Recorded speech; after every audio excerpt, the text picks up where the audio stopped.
Hola, ¿qué tal? Bienvenidos a un episodio más de Café y Salud con el doctor Rolando Pinilla.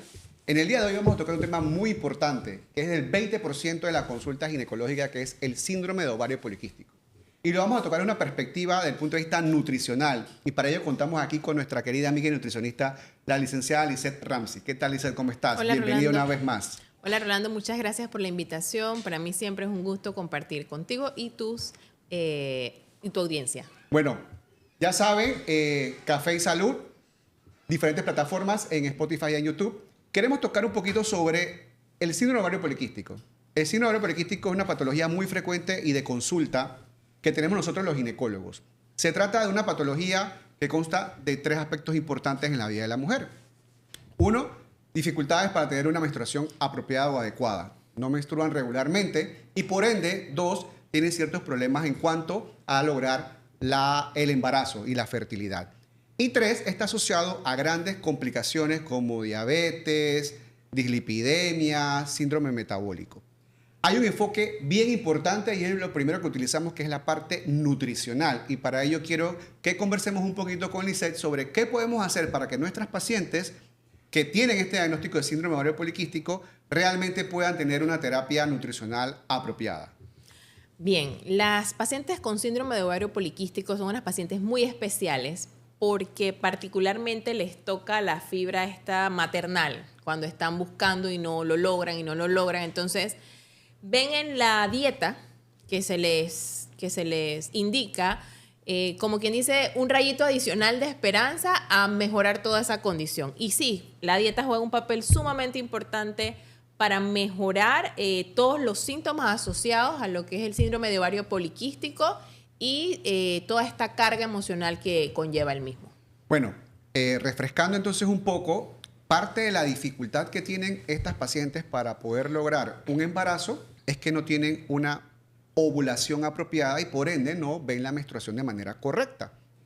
¿Qué sucede? Tenemos un incremento de la insulina. Insulina que es una hormona que tiene un gran papel en el metabolismo de los carbohidratos y que al incrementar esta cantidad de insulina interfiere en la parte hormonal y metabólica de las mujeres.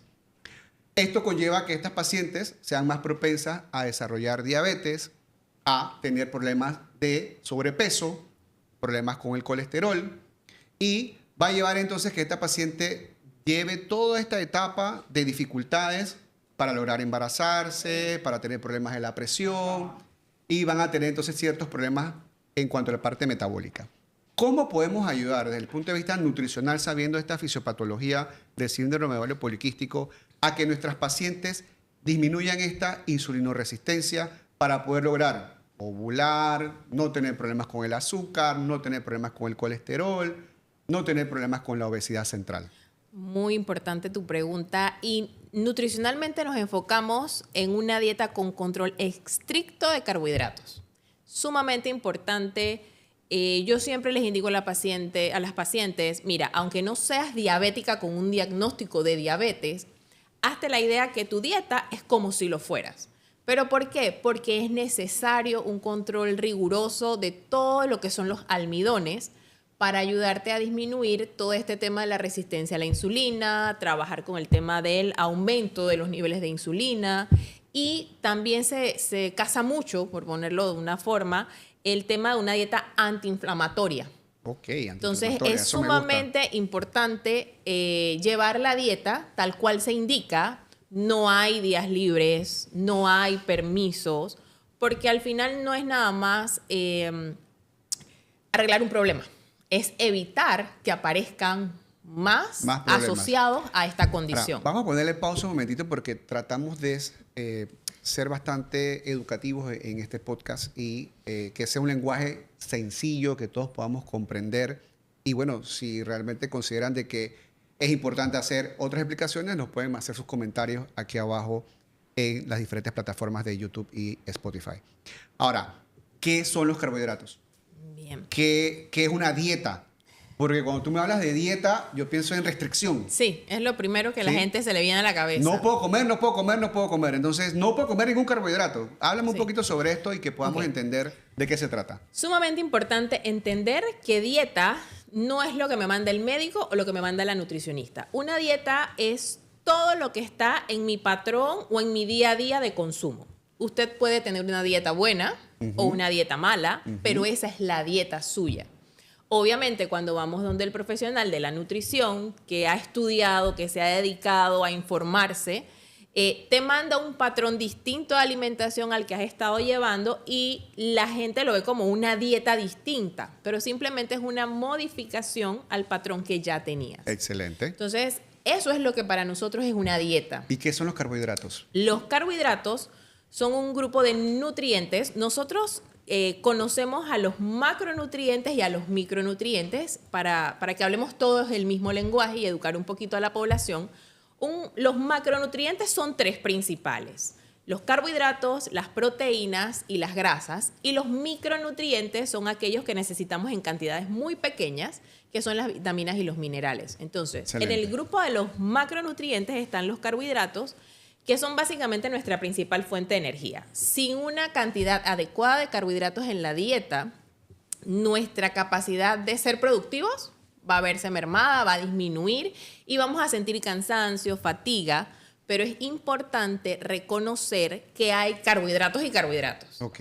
No es comer carbohidratos, porque es que la nutricionista de aquel podcast dijo que hay que meterlos. ¿Y cuáles son ejemplos de estos carbohidratos? Bien, a mí me gusta ser clara. Sí. Carbohidratos: arroz, pan, pastas, papas, yuca, ñame o toe.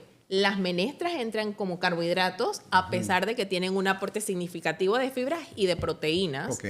Pero también son carbohidratos el azúcar, la miel, las jaleas, las mermeladas, los caramelos, porque son azúcar transformada. El azúcar que hay en las gaseosas básicamente las hace ser más que todo un carbohidrato. ¿Y las frutas? Las frutas, por supuesto, que cuentan con carbohidratos igual que los vegetales, pero la diferencia básica es que son carbohidratos que además tienen fibra. Y la fibra es sumamente importante porque la fibra le permite a mi organismo manejar su uso de azúcar. Ajá, o sea, que te ayuda a metabolizar mejor esos carbohidratos. Te ayuda, yo se los explico a los pacientes siempre así. Mire, cuando usted usa fibra en su dieta, Ajá. proveniente de frutas y de vegetales, es como si su estómago dosificara cuánto va saliendo de eso que usted ya comió. Y cuando va haciendo el recorrido por todo su sistema digestivo, Ajá. lo dosifica, lo va sacando poquito a poquito y su cuerpo lo trabaja mejor. No es como, toma, aquí está tu paquete de azúcares, y por eso vemos que entonces están estos picos de glicemia en sangre, que es cuando se eleva demasiado el azúcar en el organismo de las personas, y es como tú explicaste hace un momento, llega la insulina y se mantiene siempre esa insulina arriba y se mantiene siempre ese pico de azúcar arriba, porque mi dieta yo le estoy llenando de este tipo de azúcares que llamamos simples. Ok. Entonces hay azúcares que son un poco, por decirlo así, en términos prácticos, malos, y azúcares que son buenos. Para ponerlo en sencillo, sí. Son almidones, los que llamaríamos buenos, ¿sí? Yo sé que esto le va a causar escándalo a mucha gente, pero sí hay almidones importantes, necesarios y que podemos incluir en la dieta. Y están los azúcares o carbohidratos que debemos controlar. Azúcar de mesa, blanca o morena, tienen el mismo efecto. Wow. La miel, no, que la miel es natural, que son de las abejas. La miel y todo lo que se prepare con estos elementos. Caramelos, gaseosas, bebidas, jugos, néctares. ¿Y mi helado? Entonces, los helados. Yo quiero helado. Los helados tienen una gran cantidad de azúcar en su preparación y grasa, básicamente. Ok. Entonces, sí es importante restringirlos cuando estamos en las fases iniciales de la dieta, intentando un buen control. Y luego, según el progreso de la paciente, entonces vemos si se pueden reintroducir o si el mercado tiene una oferta de mejor calidad. Bien, entonces si mi enfermedad, síndrome ovario poliquístico, que en este momento estamos conversando, tiene un problema porque hay una resistencia al trabajo de la insulina, que es quien se encarga. La insulina se encarga de metabolizar, introducir ese azúcar que ingerimos a través de la dieta en los carbohidratos que ya mencionaste dentro de la célula para que se convierta en energía. Es correcto. Entonces, como la insulina tiene dificultad para trabajar, hay una resistencia a que ella funcione adecuadamente. Generalmente el páncreas, que es quien secreta la insulina, está trabajando como que constantemente para lograr introducir esa cantidad de azúcar que normalmente en un paciente lo pudiese hacer una baja cantidad de insulina, ahora necesito más insulina para poder trabajar con esa cantidad de azúcar que estoy ingiriendo. Más o menos creo que me expliqué un poquito. Sí, más o menos creo funciona yo. así. Ahora, Disculpa que te interrumpa, yo veo también a la insulina que funciona como si fuera una llave. ok. La insulina es la llave que abre la célula para que ese azúcar que Oye, yo comí, me gustó. ¿ves? De nuevo, de nuevo. La insulina es la llave que abre la célula, Ajá. la puertecita de la célula y le dice, aquí está tu comida, pero como tengo tanta comida, que es el azúcar que me Ajá. estoy comiendo, y hay una resistencia, esa llave La como llave que entra bien, no funciona. No abre. Y se Ok. queda todo ese azúcar que yo me comí dando vueltas por ahí. El páncreas entiende, para ponerlo así, a mí me gusta a veces hacerme como unas comiquitas. Ajá. El páncreas entiende que si ya yo te mandé, pero aquí hay algo que no entra, yo produzco más y Claro, produzco y más produzco llaves, más llaves, más llaves, pero el problema no es la llave. El problema es la cerradura en la puerta de la célula que no le permite a ese azúcar que comí, tal vez en cantidades correctas, Exacto. pero como ya hay un tema de que yo me resisto, no puedo usar. Interesante. Me gusta más tu definición. Listo, entonces si eso es así, ya conocemos que ese es el problema que tenemos. Tenemos que trabajar entonces en los carbohidratos en nuestra dieta. Por supuesto. Las pacientes que he podido atender con esta condición de salud, la dieta es rigurosa, es estricta en control de carbohidratos, preferimos aquellos que llamamos complejos. Este mundo de la nutrición a veces necesita mucha explicación, mucha definición. Ajá. Carbohidratos complejos son aquellos que mi cuerpo no absorbe tan fácilmente, que su proceso de digestión es un poquito más elaborado y mi cuerpo no tiene acceso tan rápidamente a la energía que ellos me van a dar, ¿sí? A pesar de esto, hay algunos carbohidratos que me pueden disparar el azúcar fácilmente. Ok. Y esos los solemos llamar alimentos de alto índice glicémico. Y ahí es donde la gente empieza a ver un poquito feo al arroz, a las pastas y a las verduras. ¿Qué ocurre? Hay algunos otros alimentos que tienen un índice glicémico más bajo, Ok. a pesar de que también tienen carbohidratos, y esas son las frutas y los vegetales, Ok. por su aporte de fibra adicional. Entonces, es importante hacer una buena selección, pero también es importante el control en la cantidad, porque no podemos consumirlos libremente o como pues lo hacíamos tal vez antes de tener orientación. Perfecto, la verdad que es bien interesante. Ok, entonces, definitivamente, al no poder metabolizar apropiadamente los carbohidratos, al no poder pasarlos dentro del ciclo celular, se van acumulando y se van transformando en grasa. Exacto. ¿Qué pasa con esta grasa que se va acumulando? ¿Dónde se acumula y por qué no es del todo buena? Bien, esta grasa que se acumula en forma de llantita, en el área visceral principalmente, mantiene este tema de la resistencia a la insulina. Esta grasa que se acumula mantiene un proceso inflamatorio importante que es como mantener una hoguera encendida constantemente. Yo intento apagarla, pero no puedo, porque esa grasa hace ese papel de mantener un proceso de inflamación constante y además van a aparecer entonces aumento de los triglicéridos, compromiso y enfermedad cardiovascular. Y es importante entonces trabajar, como decía hace un momento, no solo en enfocarme en el síndrome de ovario poliquístico, sino en evitar todas las complicaciones que si no hago las correcciones en la dieta, esto me podría acarrear. Ok, bien, eso es bien importante. Definitivamente, cuando tenemos una paciente que tiene estos problemas, nuestra primera terapéutica es la parte nutricional, acompañada definitivamente del ejercicio, porque el ejercicio nos ayuda a disminuir esa insulinoresistencia, a que este músculo que estamos ejercitando favorezca entonces la absorción de estos carbohidratos de manera apropiada y se integre en la parte metabólica. Entonces, nuestro primer objetivo no es empezar con medicamentos, es tratar de ver cómo podemos hacer para que la alimentación apropiada nos ayude a trabajar esta enfermedad. Ya sabemos incluso que, bueno, parte de muchas de las enfermedades que sufrimos derivan de una inapropiada, inadecuada, o una malnutrición, por ponerlo así.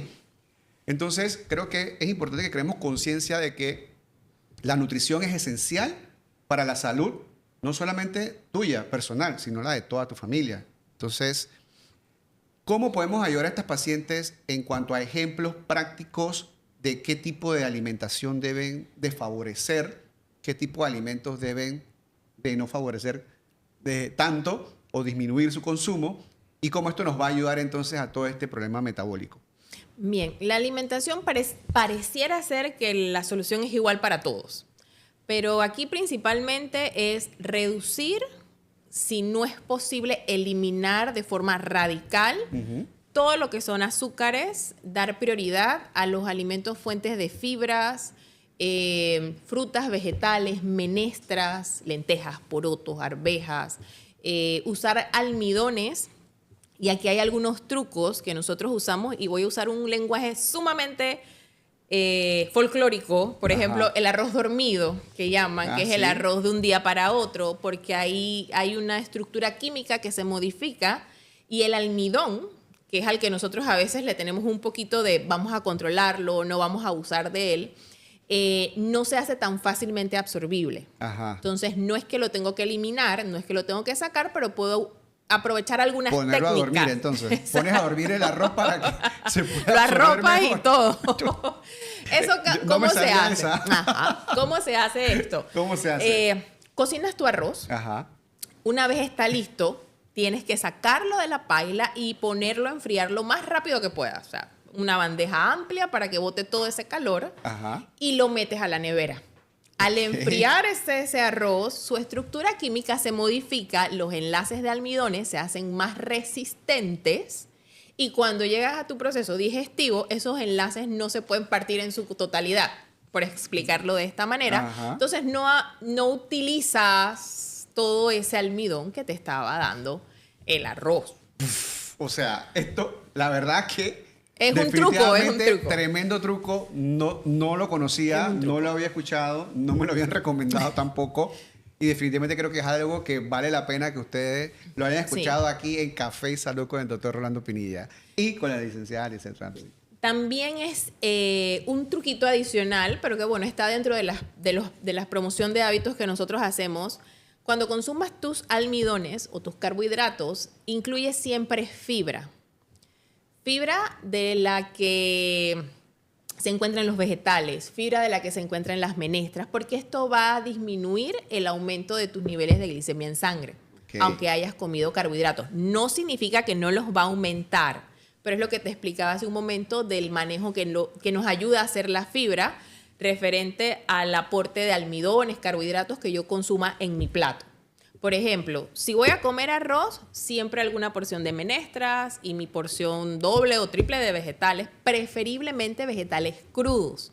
Porque algunos vegetales cocidos, particularmente zanahoria, zapallo, remolacha, tienen un índice glicémico un poquito más elevado de lo que nos gustaría. No significa que los tengan que eliminar, pero sí es importante que controlen las cantidades por el tema del índice glicémico que hablábamos hace un momento. Ok, perfecto. Importante, y antes que se me olvide, también el aporte de proteínas, porque si bien es cierto cuidamos el aporte de carbohidratos, las proteínas son importantes, pero sobre todo escoger aquellas que no tengan grasas visibles, evitar a toda costa los embutidos o carnes procesadas, porque ellas, pues, para la salud no son nada recomendables.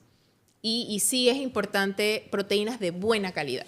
Sí, hablaste un poquito sobre, es que hay tanto que podemos abarcar y la verdad que no quiero que nos perdamos, pero hablaste de un proceso inflamatorio continuo y las grasas forman parte de este proceso inflamatorio continuo.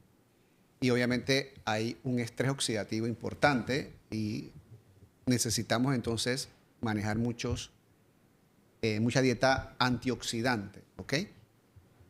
Porque esta inflamación va poco a poco produciendo ciertos cambios que van dañando tu cuerpo. Exacto. Háblame un poquito sobre esto. Bien. Y cómo lo podemos tratar de mejorar. Ok. Nutrientes antioxidantes, de preferencia las vitaminas, sobre todo la vitamina C, sobre todo la vitamina E. La vitamina E actúa sobre las membranas, entonces ella evita un poco el daño a la membrana y también trabaja sobre los procesos oxidativos que son naturales en nuestro cuerpo, que son los que mantienen a veces los procesos inflamatorios activos. Entonces, vitamina C, vitamina D, vitamina A. Existen muchos suplementos que contienen todas estas vitaminas, pero es importante también incluirlas en forma de alimentos. En alimentos. Exacto. ¿Qué alimentos son por ricos ejemplo, en estas vitaminas? Vitamina C, las frutas cítricas por excelencia, naranjas, cerezas, fresas, mandarinas, toronjas. Vegetales, por ejemplo, el ají pimentón tiene mucha vitamina C. Bien. Los betacarotenos, que no son considerados vitaminas, pero también son antioxidantes. Ellos son precursores de la famosa vitamina A. ¿Cuáles son los betacarotenos? Los betacarotenos son los que dan colores rojos, colores naranjas, colores amarillos a los vegetales y las frutas. Entonces, importante y sencillito. Mientras más colores tenga mi plato, Buen punto. más antioxidantes voy a tener en mi Un dieta. popurrí de colores. Total. No es tan sencillo, pareciera que sí, pero cuesta a veces porque hay gustos, hay preferencias. Pero siempre es importante, más colores, más antioxidantes. Las vitaminas tenemos que saber que se dividen en dos tipos. Las que se diluyen en agua, que nosotros les llamamos hidrosolubles, y las liposolubles, que ellas tienden incluso a acumularse un poquito en el cuerpo, sobre todo en el tejido adiposo. Aún así no significa que no podamos consumirlas, porque si nuestra alimentación es muy monótona o siempre se rige por los mismos alimentos, pues obviamente vamos a tener quizás más de un tipo de vitaminas que de otro. Aunque la naturaleza es sabia y ella intenta distribuir en todo un poquito de los nutrientes que hay. Ya que hablaste de distribución de nutrientes, creo que lo habíamos tocado en un podcast previo. ¿Cómo debe ser la distribución entonces en mi plato de comida para estas pacientes con síndrome de ovario poliquístico? Te lo voy a repetir porque sí me parece que es un método muy accesible, muy sencillo.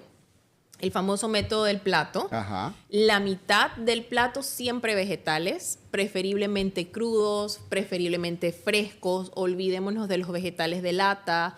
Los congelados son una opción, pero no... Cuando tengo la opción del fresco, siempre el fresco. Claro. Es importante el tema del carbohidrato sumamente controlado, escogiendo siempre aquellos que sean integrales, de bajo índice glicémico, acompañados de la fibra, que es el vegetal, o incluso las menestras, que también son un aporte importante y significativo de fibra, y la proteína de buena calidad, no frita, no rebozada, no apanada, a la plancha, sudada, al horno en freidora de aire. Pero es que está muy seca la comida y no me pasa. ¿Cómo hago, Lisette? Hombre, un aderezo, por ejemplo... con una grasa saludable como el aceite de oliva, le pico cebollita, le pongo limón, como si fuera un chimichurri, por decir algo. Entonces, eso es una grasa que no ha sido calentada, que no ha sido sometida a calor, entonces la puedo consumir sin abusar, sin exceso. Exacto. Si, por ejemplo, fuera un corte de carne así como que está muy sequito, porque hay gustos, hay preferencias y todas las ideas que se puedan dar para que la paciente, la familia apoye, son un plus. Porque no es nada fácil sentarte con tu plato lleno de hojas y ver que tu esposo se está comiendo una hamburguesa. No, definitivamente. No. Entonces, se puede. Esa parte es difícil. Ahora, hay como que dice biotipos de mujeres con síndrome de ovario poliquístico. Hay un biotipo de pacientes que sí tienen un poquito más de sobrepeso, ¿sí? Un poquito más de grasa abdominal, hablando que la grasa abdominal está más asociada a la parte metabólica y es la más deleteria para la salud de las personas.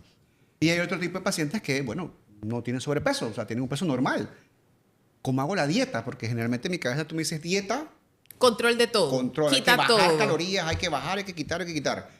¿Cómo sería entonces en esta paciente con textura normal favorecer entonces una alimentación apropiada para controlar entonces esta insulinoresistencia? Bien, nosotros en nutrición hacemos siempre lo que es anamnesis alimentaria porque hay, como tú lo dijiste, hay como algunos biotipos que engañan. Y está flaca, para ponerlo en coloquial, está flaca que tú no sabes cómo se mantiene flaca, porque come de todo. De todo. Entonces, ahí hay que enfocarse en el tipo de alimentos que está consumiendo, vigilar mucho los alimentos ultraprocesados, que es una campaña que está muy en boga. ¿Cuáles son esos ultraprocesados que favorecen la inflamación crónica? Los alimentos ultraprocesados son todas estas cosas que vienen en latas, todos estos embutidos, todas estas salsas o aderezos que utilizamos para sazonar o adobar nuestros alimentos, nuestras carnes. Y yo veo que le echan de todo, salsa le china, ponen de todo. ají, sazón y sabor, calditos, cubito, Maggi, gallinita, todas ajinomoto. esas. Entonces, todo eso es Más son pro. ultra procesados. Yo les digo Miércoles. siempre, les pongo Suegra, este ejemplo. escuche, por favor, escuche, Yo les suegrita. pongo siempre este ejemplo. Mire, una vaca no da helado. Tú ordeñas la vaca y sale leche. Ajá. Pero ¿qué te venden? La idea de que el helado es leche y que es bueno y que... No, señores, una vaca no da helado. La vaca da leche. La leche se hace yogur, que es un alimento muy, muy bueno. Ajá. Cuando es... Porque viene todo este tema de alimentos fermentados que ayudan con la microbiota, Ajá. con la... Eso es fabuloso. Pero una vaca no da helado, y menos de fresa. Menos de chocolate. Entonces, ya por ahí usted se da cuenta que ese alimento ha sido realmente modificado, procesado, que la industria le dio una ventaja. Me comentaron también por ahí un tips que me dieron. Mientras más lejos sea su fecha de caducidad, más preservante, procesado, Es más correcto. más es deleterio correcto. puede ser para mi salud. Sí, porque ¿cómo yo hago Para que dure, 2 años? 5 años. O sea, nada en la naturaleza dura tanto. Entonces ya yo tengo que sospechar. Otra cosa muy práctica, y yo les digo, si yo no puedo pronunciar una de las palabras que está ahí, o yo no la conozco, porque por ejemplo, Ok. a pesar de que yo soy nutricionista y que pues me he instruido en este tema de las etiquetas y de los elementos que contienen los alimentos, porque vamos a ser honestos, a veces uno también compra alguna de esas cositas. Y yo empiezo a leer la etiqueta, yo entiendo que es el sodio, yo entiendo que puede ser un tipo de grasa trans, Ajá. que no es buena grasa, pero existe en los alimentos. Yo entiendo que es una grasa saturada, yo entiendo que es un sirope, eso yo lo entiendo. Pero como cuando me hablan del benzoato de sodio tripotásico, yo... ¿What? esto me suena como que va a ser que a esto no le salga un tercer ojo alguna vez. Dios mío. Y ya uno empieza a dudar o a decir, si lo voy a comprar, tengo que saber que no es un consumo frecuente de este alimento o de este producto, porque realmente no aporta beneficios a mi salud. Bueno, como ya habíamos conversado, uno de los principales motivos por los cuales un paciente consulta con síndrome ovario poliquístico es irregularidad con los periodos. O sea, no menstruo de manera adecuada y cuando me llega la menstruación es abundante. Le doy anticonceptivos. Regulo el problema de sangrado, estoy bien. No tengo ningún problema. Listo. El otro problema es, bueno, no logro quedar embarazada. ¿Sí? ¿Por qué no menstruo de manera correcta o apropiada? Porque no estoy ovulando por la insulinoresistencia. Entonces viene el ginecólogo y le damos inductores de la ovulación y la paciente se embaraza y consigue, como quien dice, lo que está buscando. Primero, con los anticonceptivos, controlar las hemorragias y tener un periodo en teoría regular, porque asumimos Exacto. que la menstruación con los anticonceptivos es normal y no es normal, es ficticia. ¿Ok? Y 2, bueno, yo quiero un bebé y tengo mi bebé. Que el no atacar este problema desde el punto de vista nutricional, que es el principal, ¿qué complicaciones nos lleva a largo plazo en estas pacientes con síndrome de ovario poliquístico? Porque decimos, bueno, tomo anticonceptivo y no pasa nada, ya estoy bien. Quiero un bebé, tengo mi bebé, ya estoy bien. Entonces, ¿qué pasa cuando no atacamos el problema desde la raíz, desde el fondo? Mira, a mí me gusta mucho cuando las mujeres logran sintonizarse en este tema de planificar, no por el hecho de que cuántos voy a tener, no, sino planificar es cómo voy a preparar mi cuerpo, cómo me voy a nutrir previo a qué tengo que reponer que está en déficit, qué tengo que disminuir que está en exceso. Y eso logra que cuando la mujer logra el embarazo, no aparezca con una diabetes gestacional, no debute con una preeclampsia, no debute ese bebé prematuro, no haya complicaciones al momento del parto. Entonces, esto del control del peso, de la dieta, porque soy una paciente con síndrome de ovario poliquístico, realmente tiene muchos más beneficios. Incluso a mediano o corto plazo, si logras quedar embarazada antes de lograr perder peso. Exacto. Y obviamente en el transcurso de tu vida vas a evitar que aparezcan enfermedades crónicas, diabetes, hipertensión, síndrome metabólico. Entonces, el atacar el síndrome de ovario poliquístico con la herramienta de la nutrición, Y ejercicio también. por Le supuesto, metemos ejercicio para que va nos a evitar mayores complicaciones que a largo plazo van a reducir tu calidad de vida. Sí, bueno, vamos a hacer un resumen sobre esto. Entonces estamos hablando que las pacientes con síndrome de ovario poliquístico tienen diferentes etapas de su vida donde les interesa o les importa más un problema que otro, pero que al final todo esto se va acumulando y te va a pasar factura sí o sí más adelante. Es verdad. Como dijiste, más riesgo de desarrollar diabetes, importante, más riesgo de desarrollar dislipidemia, o sea, incremento de colesterol, triglicéridos, que va a llevar entonces a taponar tus arterias, que te va a llevar entonces a padecer de infartos del corazón o infartos del cerebro. Vas a tener más riesgo de desarrollar síndromes metabólicos que incluye que no solamente sea diabético, sino que tenga problemas de diabetes, colesterol y de la presión arterial. Es correcto. Incluso son pacientes que tienen más riesgo de desarrollar otros cánceres más adelante en etapa adulta que mujeres que no han padecido de síndrome ovario poliquístico. Cánceres de endometrio porque tiene un constante influjo de estrógeno, producto de la parte hormonal y producto del acúmulo de grasa. Este estado proinflamatorio la va a llevar a desarrollar otro tipo de enfermedades. Como ya mencionamos, la nutrición generalmente impacta la calidad de vida en diferentes niveles. Entonces, atacar este problema de la mano de una nutricionista que me guíe, no solamente a mí, a mi familia, porque estamos trabajando hábitos que son de familia y que van a ayudar a cuidar tu salud a todos los niveles. La verdad que es un gran trabajo que se está haciendo si lo hacemos con tiempo y logramos cambiar nuestro estilo de vida a un estilo de vida saludable. Es así, y realmente por ahí siempre uno buscando en Instagram, en redes, uno encuentra, y me gusta mucho una frase que dicen, ¿qué prefieres invertir? ¿Prefieres gastarte 20, 30, 40 dólares más ahora que gastarte 100, 200, 300 dólares más después, pero en medicamentos? Es Esos correcto. 20, 30 o 40 dólares más quizás sea el equivalente de una semana de vegetales o frutas o el consumo de alimentos más naturales y menos procesados, que al final todos sabemos pues el costo real de los medicamentos a veces se hace insostenible y una vez a ti te medican, Sí. es realmente difícil, más no imposible, Es si correcto, logras más cambiar no hábitos, imposible. si logras hacer un cambio real, pero que te va a costar el doble en ese momento porque ya hay una enfermedad que avanzó. Mira, ahora hay algo que me preocupa bastante porque, bueno, puede ser que ya tengo conciencia de la importancia de los alimentos, conciencia de la importancia de la nutrición en mi estilo de vida. ¿Cómo logro que estos alimentos realmente sean lo que dicen que son? Hay muchas teorías sobre que el pollo, que le ponen estrógeno, que si los alimentos están llenos de pesticidas. O sea, ¿cómo logramos saber que lo que me estoy comiendo realmente tiene el valor nutricional que se dice ¿Qué que dice? tiene? Y que no viene también con algún tipo de alteraciones que van a ser más deleterias para mi salud. Bien, que aquí me voy a salir un poquito de lo científico. Yo digo que comemos por fe. Dios. Comemos por fe realmente, porque excepto un alimento o un producto al que tú le puedas leer la etiqueta, pocas cosas declaran de los alimentos. ¿Verdad? Tú vas a la carnicería y pides carne, pides pollo, pero nada te dice de dónde viene esa carne, de dónde viene ese pollo, en qué mar fue pescado ese pez Sí. que te vas a comer. Nadie te dice qué pesticidas usaron en tus frutas y en tus vegetales, y eso es una realidad.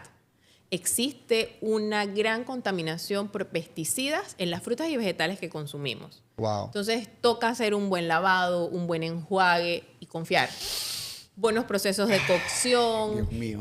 Si a eso le sumamos que podamos evitar los procesados, sería fabuloso. O los ultraprocesados, que son aquellos que llevan una mayor elaboración. Eso sería lo ideal. Dice, Lo orgánico, que está muy de moda y Eso que que te iba a algunas comentar. personas... Entonces me voy para lo orgánico.